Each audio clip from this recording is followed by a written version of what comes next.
কাতারে 2018 ওয়ার্ল্ড কাপের পরে কিন্তু কাতারের কার্যক্রম স্লো হয়ে গেছে, টু বি অনেস্ট। 18 না 22 ওয়ার্ল্ড কাপের আগে কাতারে 2017, 18, 19 পর্যন্ত হিউজ লোক গেছে। ইভেন ধরেন আজকে পাসপোর্ট সাবমিট করলে 3 দিনের মধ্যে ভিসা আন্ডার প্রসেস হয়ে যেত, এত ফাস্ট। এবং ওই সময় কিন্তু ভিসির মেডিকেল লাগতো না। এখন যেমন কাতারে ভিসা করতে 3-4 মাস লেগে যায়, এই জটিলতা ছিল না। কাতারের জন্য যে কোনো একটা authorise medical centre test medical fit visa ছিল অনলাইন বেসড, এবং এত জটিলতা ছিল না, অ্যাটাস্টেশন লাগতো না। পাসপোর্ট সাবমিট করলে ভিসা 2 দিন বা 3 দিনের মধ্যে আন্ডার প্রসেস, একদিন রেডি টু প্রিন্ট, এরপরে প্রিন্ট হলে ম্যান পাওয়ার করে ফ্লাইট।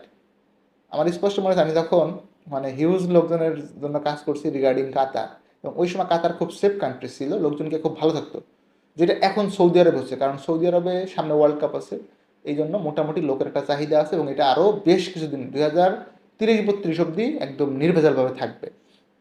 কেন আপনার কাতারে গিয়ে না খারাপ মরতে হবে এবং কারা মরবে সেটাও প্রথমে বলতেছি। আপনার রক্তের সম্পর্কের কেউ কাতারে থাকে না। আপনি